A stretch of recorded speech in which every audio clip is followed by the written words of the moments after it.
Ben Standig's with us every Monday and Friday. No game this week, but that doesn't mean that we're not going to talk to Ben. Um, we got a lot to talk about. You wrote in your Substack column that Dan Quinn is signaling a post-buy youth movement, meaning playing younger players. Kind of discuss that sort of as, working in both, trying to win games, but also giving some nod to the future with them being, for the most part, out of it. So how does that manifest itself on the field? Who do we see more of? Yeah, and I guess, just for the distinction of it, when he's been asked, during earlier parts of this losing streak, hey, are you going to start looking towards the kids? He's like, no, we're focused on the next game and the win and all that. And this after Monday, after this last game, I asked him something similar, and he said, yeah, we're still about, trying to win, but we've got to, there's these two paths, and I've got to focus on both. So that to me was at least an acknowledgement of that. I think that's the question, though, Kevin, because like two of the more obvious ones involve Bobby Wagner, Jordan McGee, and Zach Ertz, Ben Sinnott. Those two guys, the older vets, obviously huge last year, very key for what this new regime has been trying to accomplish in terms of changing the mindset and the culture and all that kind of stuff. But they're both 35-ish, and are they either one of them going to be back here next year? Seems questionable at best. So you've got to figure out, what do you have? It's easy. We're all going to sit here at some point and say, what do they need to do this offseason? Well, that already starts now by determining what you have on your own roster. And, Jordan McGee's been playing more lately, but he's not playing the actual potential middle linebacker spot. Now, he may never play that. That may not, we may just all be saying this, and it's not really what he's going to be. He's a real athletic guy, and maybe you don't want to have him in that sort of read and react spot. But to determine that, he probably needs to actually do it, call the plays, have the green dot, all that. So there's that. And then with Ben Sinnott, again, we all understand he's not been playing, or he hasn't done much statistically since he's been here, but they drafted him in the second round. And, it's been said to me that, he would be more of the Zach Ertz type tight end than a John Bates. Well, the only way to see that come to fruition is to play him and play Ertz a little bit less. The trickier part there, I would add, is just that if Jayden Daniels is back on the field and you want to maximize him to the best of your abilities, maybe you want his safety blanket and Zach Ertz out there as much as possible. Maybe that could just be a red zone thing. Either way, I think those are like two examples, and there's others, but to me, those are like the two that stand out and kind of epitomize this situation of, are you looking more towards the future, or are you focusing more on this this next game? So, they have 18 or 19 unrestricted free agents. Have you started to think about sort of the priority list of players that are unrestricted free agents that you would prioritize in bringing back? Yeah, I've been thinking about it a little bit. I've been doing this, as you know, this 2026 project since before week one, where every quarter I've been looking to see, what the 2026 roster looks like in conjunction with what is happening now. And obviously it's an evolving thing, and the next one will be coming out in like a week or so. But, I think there's a couple guys to me that stand out, like a Jacob Martin, for example. So this is a low-key signing last year that none of us were talking about at all, but he's been a pretty solid piece for them. I mean, it's a rotation piece. He's not necessarily like a starter and you don't have to worry about it kind of guy, but he's shown, I think, a lot. So to me, that would be one guy that stands out. From there, there's a lot of different scenarios, like a guy like Jeremy McNichols. Like, on the one hand, you're kind of like, well, they need to get more talent, more explosiveness, more playmaking out of the backfield, but you also need a guy that could be that safety valve, a guy that you can trust back there. And with Austin Eckler coming off the Achilles injury, McNichols has filled in, and maybe he's the kind of guy that you decide to bring back. So, I think a couple guys like that. Like I said, to me, Wagner, Ertz, probably not guys that I would be prioritizing, even though they're among the bigger names. But those are some that stand out. Is there anybody for you? I'm sure. Well, I would start with, I want to bring Marcus Mariota back. I would start with him. Absolutely. Yes. I would then go to somebody like Jacob Martin, you mentioned, but Chris Paul. He's an unrestricted free agent. He's a starting guard for you. He's proven to be a starting guard. I wonder if he's created a market for himself, but I would certainly he'd be on the priority list. Chris Rodriguez is an RFA, which he was last year too, I think, and they decided to bring him back. By the way, Tress Way is an unrestricted free agent. I think you want him back. I think the real, like for me, Ertz and Wagner, I don't think are coming back. I think this might be it. I doubt they're going to re-sign him. That's my thought. And if they do, I don't have a massive problem with it. It's not going to be for a lot of money. It'd be a 1-year, deal. I think the one that's going to draw a lot of conversation is Deebo Samuel and what to do with him. Now, there's a money limit to which they don't go to bring him back. I just don't know if that's going to be out there for him. I think he's been a valuable player for them, and I think he would have been a hell of a lot more valuable had they been healthy this year at receiver, at quarterback, etc. That's the one for me that I think that I would want Deebo back next year to see what it looks like with a healthy football team playing meaningful games. Because I think he can play, and I think he's been one of their better players this year. But I don't think I'm missing anybody. I mean, I'm with you, Wagner, Ertz, Noah Brown, Eckler, Wiley. Wise would be one, but, serious injury coming off. Deebo is going to be the one that's going to be, I think, a conversation. Yeah, I mean, first off, Mariota, obviously, I mentioned that, and this is what happens, Kevin, when I don't have coffee before I talk to you. It's fine. It's fine. And Chris Paul. Yeah. Yeah, Chris Paul. Yes, of course. Chris Paul's interesting also just because of the Brandon Coleman factor. Just Brandon Coleman showing up over these last 6-7 games in whatever capacity he's being used in for them to say, all right, we think he's back to being that guy. He's got a bigger ceiling. But Chris Paul's obviously done very well, and you would think they'd want him back. Deebo is interesting. We've said all this year that Deebo's not really a wide receiver, that he's more of this sort of this hybrid playmaker type that you kind of use all over the field. And, we have seen that play out for the good in terms of the playmaking. Like you said, he's been very good for much of this year. But at the same time, when Terry McLaurin went out, he doesn't give you that sort of standard receiver role, right, which is why they've had to use, some of these other random parts more. And, they drafted Jalen Lane in the 4th round. Jalen Lane is primarily a slot guy, which is where Deebo is typically. I don't know if we've seen enough from Jalen Lane to say, hey. We haven't, right? We've seen him as a punt returner, which was their first, priority when they drafted him. We haven't seen anything. It's early, totally too early, but at this point, just a guy. Maybe not even as a receiver. Right. But again, to the point of, not that Deebo lines up in the slot all the time, but he's there a lot, and that's where you see Jalen Lane playing, which is what they have said, sort of what I said before with the Jordan McGee and Ben Sinnott. How do you know unless the guy's in the way? So I don't know what their evaluation is truly. I guess my thing with Deebo would probably be, right, money is going to matter, but whatever the money is going to be, right, somewhere between 10 to 20 million, I would imagine, for at least 1 year. Yeah, was it 17 this year or whatever it was? Yeah. Right.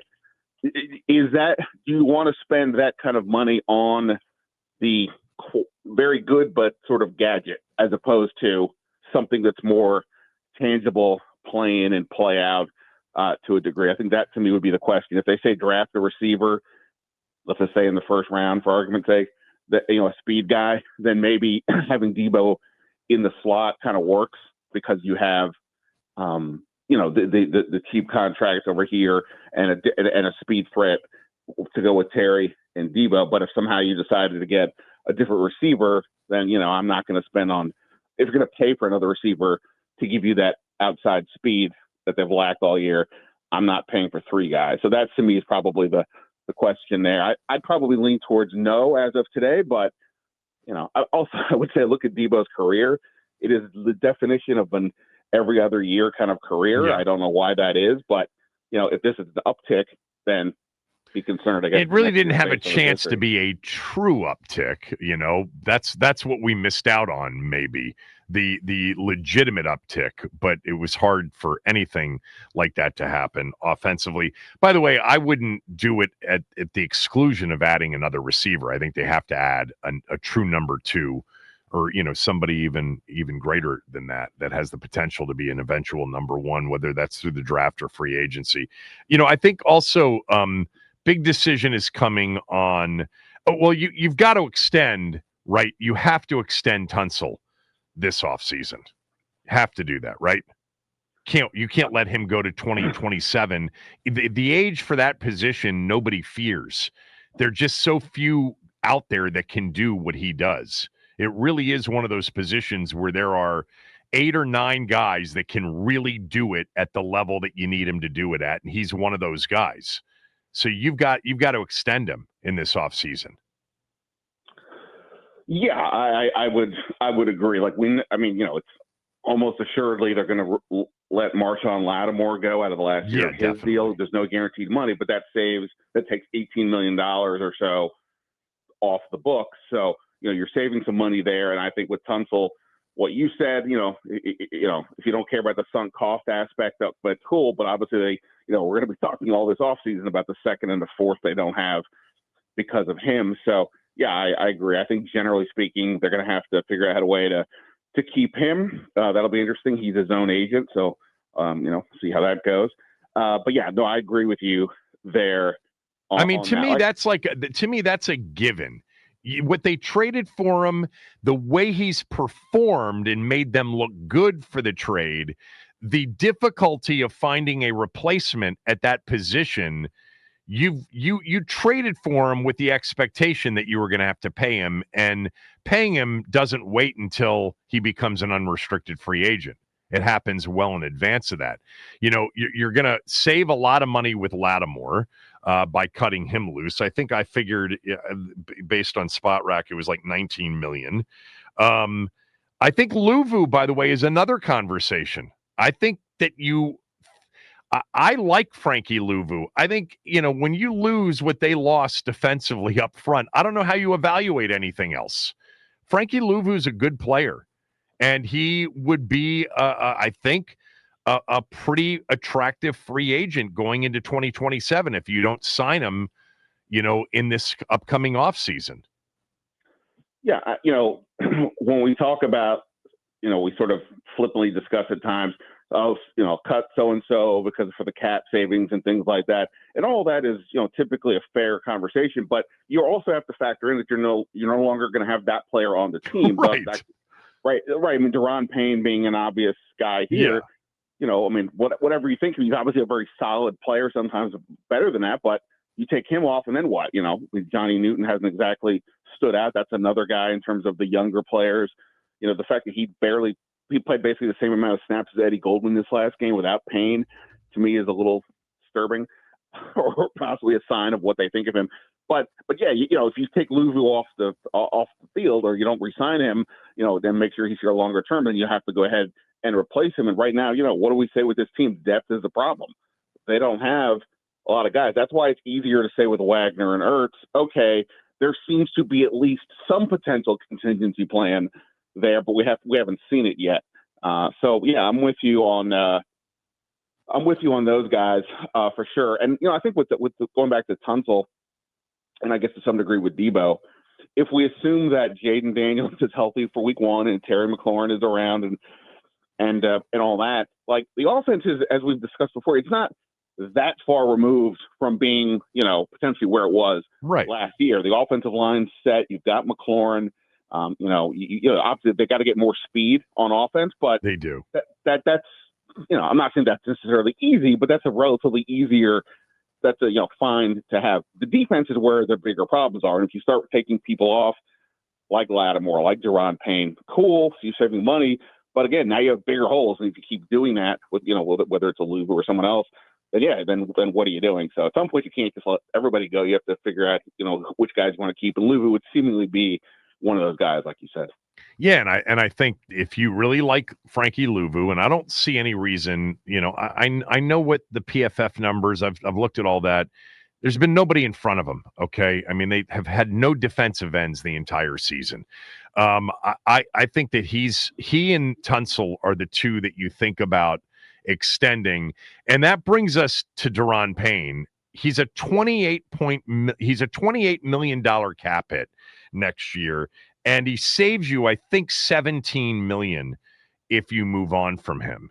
First of all, with that contract, I'll be the first to say, and I like Deron Payne, I think it's an untradeable contract. I think the only way you move on from Deron Payne and you get that savings is to release him. Yeah, for sure. I mean, this is like what they went through last offseason with Jonathan Allen. Right. It's basically the exact same scenario. So, yes, I think with Deron Payne, it's a cut and move on if that's the direction they want to go in. The other direction would be restructure the deal, add on another year or so for him and lower the cap hit numbers and all those kinds of things. But that seems, that doesn't seem terribly likely to me at the moment, unless, again, as I just said, like, who's replacing him, right? I mean, Javon Kinlaw, Cole, but that's the other tackle. And then what? Johnny Newton, again, if he doesn't develop more over the course of the season here, who would be the obvious replacement? The answer would be potentially nobody. So then maybe you have to make a call as to what's worth it. But, obviously Payne would have to play along as well if he wanted to stay, or unless he wants to test the market. If he's going to say, nah, you can cut me, go ahead, I'll see what else is out there. But yeah, no, I would, at the current number, it's a no-go. They have to either restructure or just move on. Everything, like, I'm looking at my list here because I prepped for this conversation with you.